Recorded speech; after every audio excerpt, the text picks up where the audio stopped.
Hamjambo, good morning. Mr. President, distinguished guests, all protocols observed. It is so great to be here this morning. When I first came to this development, that building, which is so spectacular, was a hole in the ground just 2 years ago.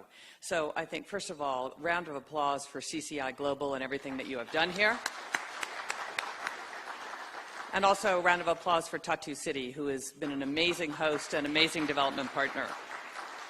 And I'm also thrilled to see so many American companies in the CCI facility.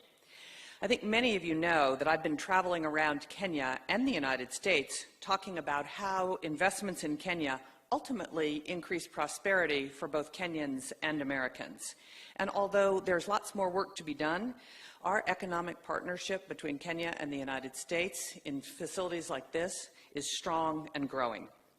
This year, we celebrate 60 years of U.S.-Kenya relations, as well as the exciting upcoming visit of President Ruto to the White House in just over a week. This is giving me a little bit of a heart attack, but we're good. And I look forward to showcasing our broad and deep partnership and announcing many new deals that will further our economic ties. Now, as you may be well aware, I remain very bullish on Kenya's economic prospects, but I am not the only one. Many of you may have seen the article in Bloomberg. Bloomberg is a world leader in business reporting that touted Kenya as the Singapore of Africa in the June 2023 article.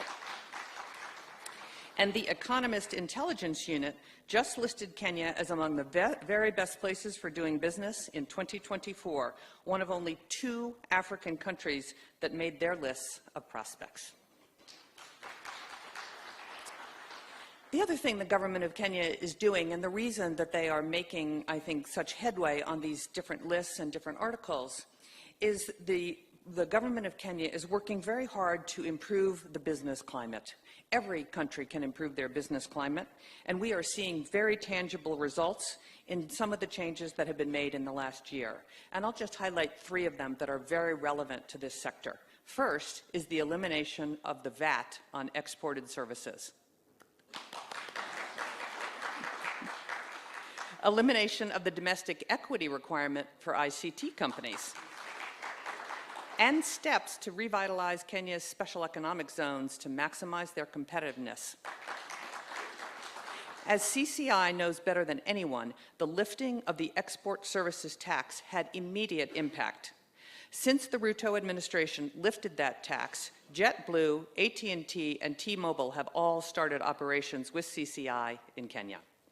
Over 1,000 jobs have been created in this building alone, with the potential to create an additional 3,000 jobs in the very near future and 20,000 jobs with a bit longer time horizon. And I hear United Airlines is in the room. Hint, hint. Would you like to make an announcement? In addition, business process outsourcing, or what we call BPO, and call center employment expanded in 2023 in Kenya by over 14,000 jobs. Incredible. By no means does this signal that we've achieved all our goals. This is just the beginning. And if Kenya is to truly become the Singapore of Africa, it needs to grow GDP between 6 to 8% a year and create 1 million new good-paying jobs every year here for the next 10 years. And BPO and call center is going to be a very big part of that objective. So, I have been in Kenya as the U.S. ambassador for nearly 2 years, and I have had the privilege to get to know the Kenyan people, Kenyan officials, and the Kenyan and American businesses that are here. This is a vibrant spirit. There is a vibrant spirit of business in this country.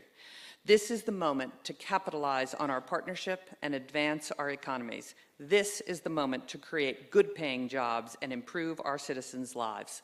Let's not waste this moment. Let's seize the moment. Thank you very much.